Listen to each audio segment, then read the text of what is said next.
Olá, antenados e antenadas, sejam todos e todas muito bem-vindos à nossa segunda unidade, Paradigmas de Programação.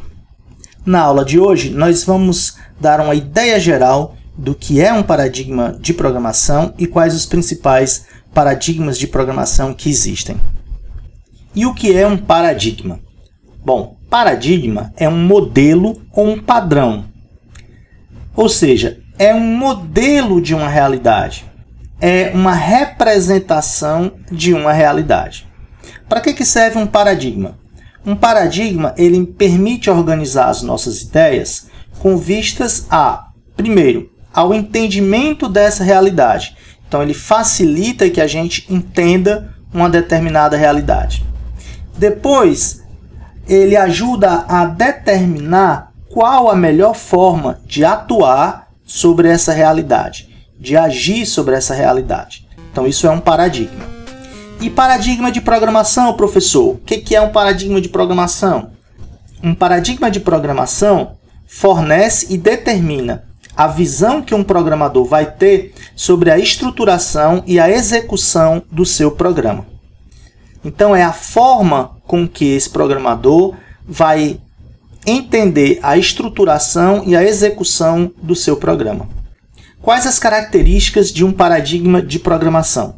Bom, o paradigma de programação tem 3 características básicas.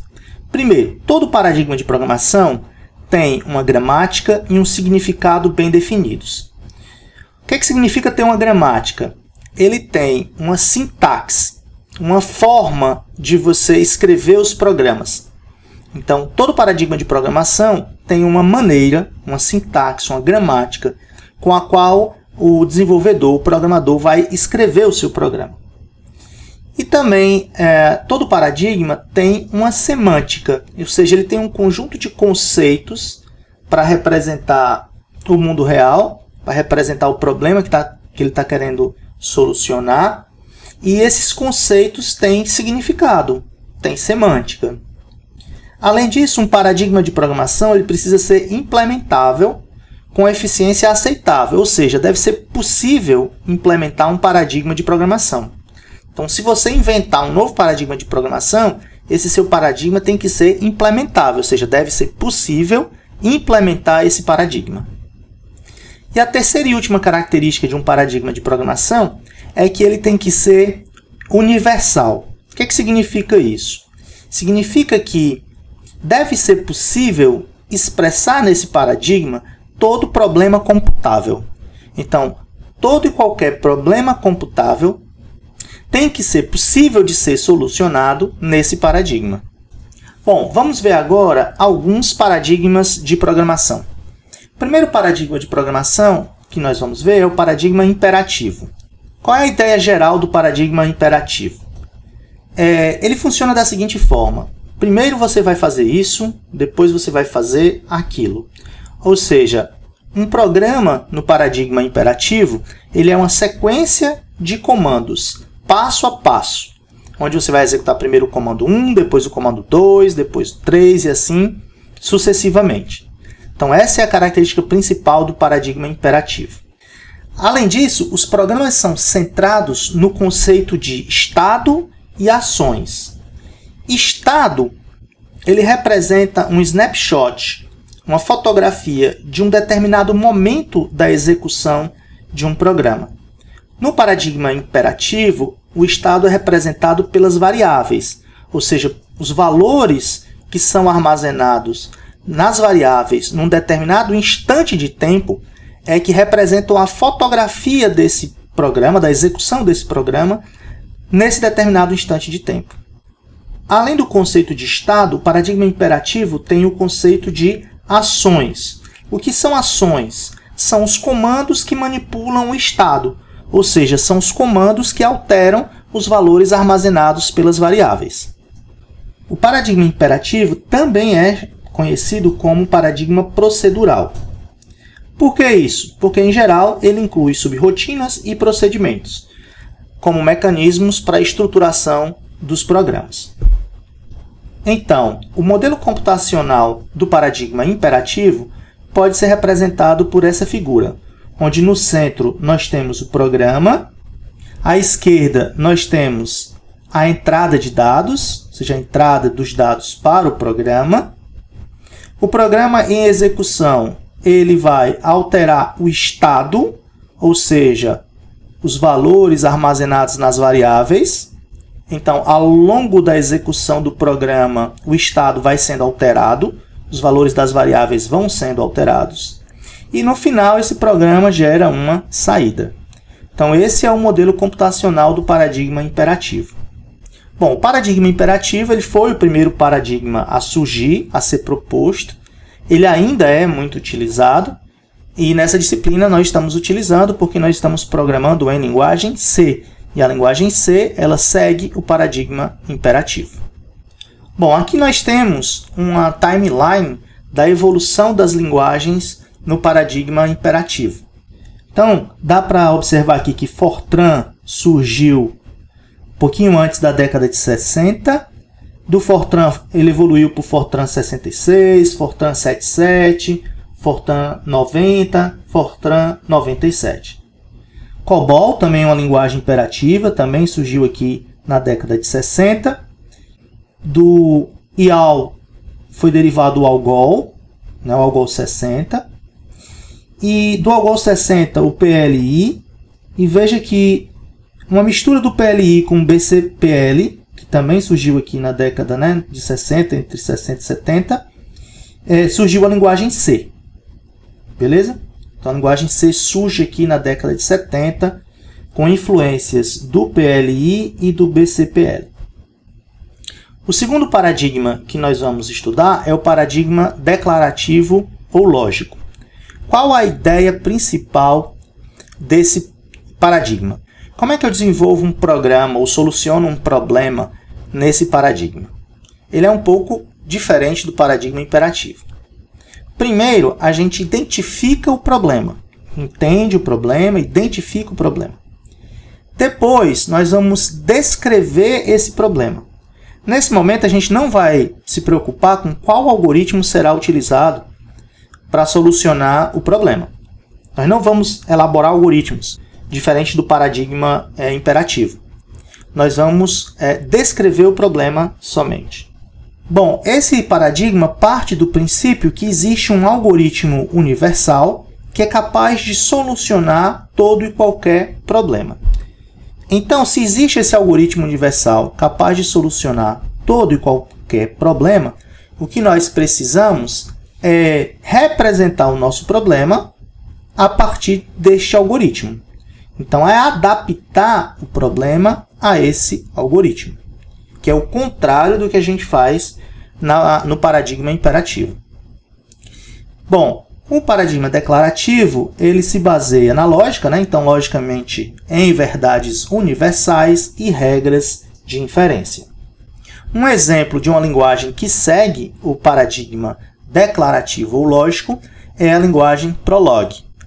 Nas disciplinas opcionais da área de lógica, vocês vão ter a oportunidade de estudar e programar em Prolog. Nós temos uma disciplina chamada Programação em Lógica, e nessa disciplina você vai estudar Prolog. Bom, como é que é o modelo computacional do paradigma declarativo? Veja que eu não tenho mais o estado, o conceito de estado. E veja que a setinha agora, ela tem duas pontas, né? Então, existe uma relação entre a entrada e o programa. A entrada não segue mais um fluxo único, né? Os dados não seguem da entrada para o programa e do programa para a saída. Agora, o programa pode gerar entradas que depois vão ser usadas novamente pelo programa, que é o que nós chamamos de inferência. Então, esse é o modelo computacional do paradigma declarativo. Bom, o terceiro paradigma que nós vamos estudar é o paradigma funcional. Qual a ideia geral desse paradigma? A ideia geral consiste em subdividir o problema em funções, onde cada função vai resolver uma parte do problema separadamente. E depois, o resultado de uma função, a saída de uma função, vai funcionar como entrada para a execução de uma outra função. Então, cada função recebe uma entrada de dados e fornece uma saída. E, em geral, essa saída vai ser entrada para uma outra função. Então, a solução geral do problema ela é dividida em várias funções que, no final, elas vão se associando. De que maneira? Como se fosse uma pilha. Como se fosse uma pilha de livros ou uma pilha de prato, onde a saída de uma função vai ser entrada para a próxima função. E a saída dessa função é entrada para a próxima. E assim sucessivamente até a última função. Quando a última função é executada, ela computa o resultado final do programa. E exibe o resultado final. Entendido, galera?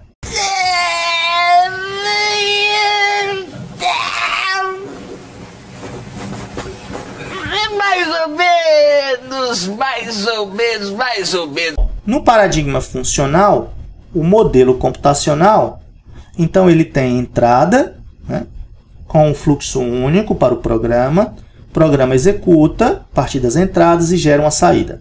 Veja que eu não tenho o conceito de estado, como eu tenho no paradigma imperativo. E as setas seguem um fluxo único, da entrada para o programa, do programa para a saída. Exemplos de linguagens que seguem o paradigma funcional são Haskell, Lisp, ML, Miranda. Vocês vão estudar essas linguagens de programação, muito provavelmente, na disciplina Linguagens de Programação. O quarto e último paradigma que nós vamos ver hoje é o paradigma orientado a objetos. Qual é a ideia geral desse paradigma? A ideia geral deste paradigma consiste em representar o mundo real por meio de uma coleção de objetos que interagem entre si, através do que chamamos de troca de mensagens. Os objetos com características semelhantes formam as classes. Então, eu vejo o mundo como um conjunto de objetos ou instâncias que se relacionam entre si. Então, eu posso ter, por exemplo, um objeto João, que é estudante da disciplina de FUP. Eu posso ter um objeto Ana, para representar a Ana, que é uma estudante da disciplina de FUP. Os dois, tanto João quanto Ana, são estudantes da disciplina de FUP. Então, eles pertencem a essa classe estudante. E para representar a disciplina FUP, eu vou ter um objeto FUP. Para representar a disciplina Fundamentos de Banco de Dados, eu vou ter o objeto Fundamentos de Banco de Dados. Esses objetos FUP e Fundamentos de Banco de Dados, como eles são semelhantes, eles pertencem a uma mesma classe. E esses objetos eles interagem por meio da troca de mensagens. Então, o objeto João ele está matriculado na disciplina FUP.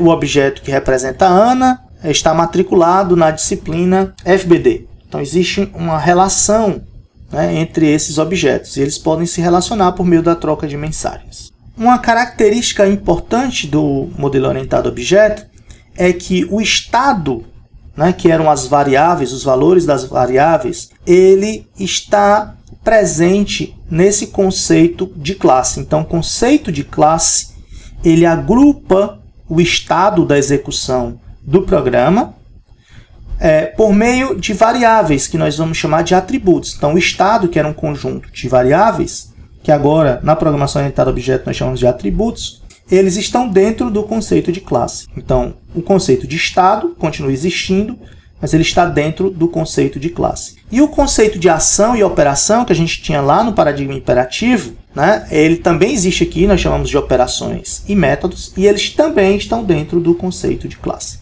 Bom, um exemplo de linguagem orientada a objeto, que segue o paradigma orientado a objeto, é a linguagem Java, que vocês vão estudar na disciplina de técnicas de programação, ou programação orientada a objeto.